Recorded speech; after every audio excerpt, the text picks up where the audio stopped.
does Kimco have any empty big boxes? Few. Got to. We have some, but we're north of 98% leased on our anchor boxes, which is 10,000 square feet and above. So we do have some vacant boxes, but we're pretty well occupied.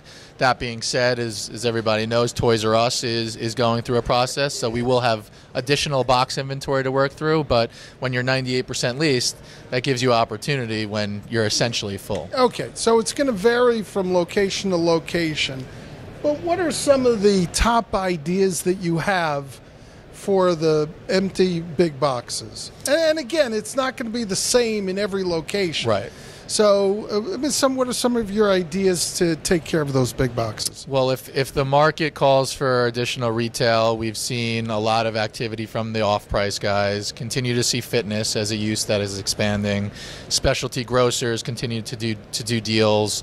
The arts and crafts is still a growing industry. So there's plenty of retail backfill opportunities. And then on the specific locations where you have a significant amount of density, or where we may be the last single-story retail project surrounded by additional density and projects that have gone vertical, that's where you may have the opportunity to activate a redevelopment with that vacant box, where now we're starting to look at, again, we talked about highest and best use, and yes, it's a buzzword, but it really is an evaluation. No, that's where you important. need to end up. Yeah. So we are activating redevelopments when we get, big boxes back, which includes, in many cases, multifamily, hotel, or otherwise.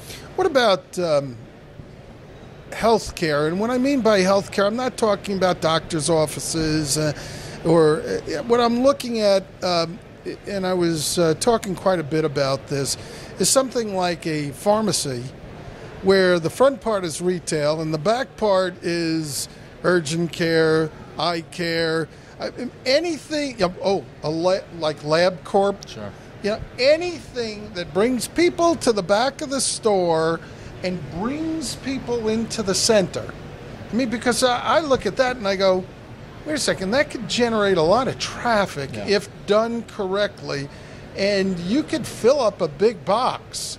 So there'd be a CVS or Walmart or whoever else it might be, could actually take a big box, but it's more than just a pharmacy. It's where people go for health-related things, different from a medical center or something. It's a little bit different, more like a health center. Might even include a Pilates center or a gym, etc. Although I must admit, now I've been in the business 42 years, I'm not a big fan of health clubs in shopping centers because they eat up a lot of parking, and it's tough to get people going from the health club to the other place, particularly if it's a grocery anchored center. That mix doesn't work at all for me. I actually disagree with you there, and I think that's changing, and it's changing pretty rapidly. I mean, you see the cross shopping from fitness to the grocer to the vitamin shop, and you look at athleisure, and you have women and men, but women that are wearing their yoga pants all day, and they have no problem going from the fitness in their yoga and their workout gear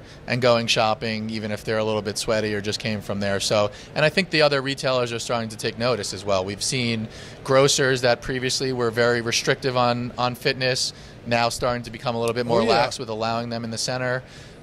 They do bring an element of traffic and parking intensity, but it's often at various times of the day where it's not necessarily a bad thing to get that shopper, particularly that female, into the property and then co-shopping. So in that regard, I think that we are seeing the cross-shopping. But I think to your initial point, clearly I agree that the name of the game is to getting the people into the property. And it's very easy for anybody to sit on their couch and order goods online and have it delivered to them.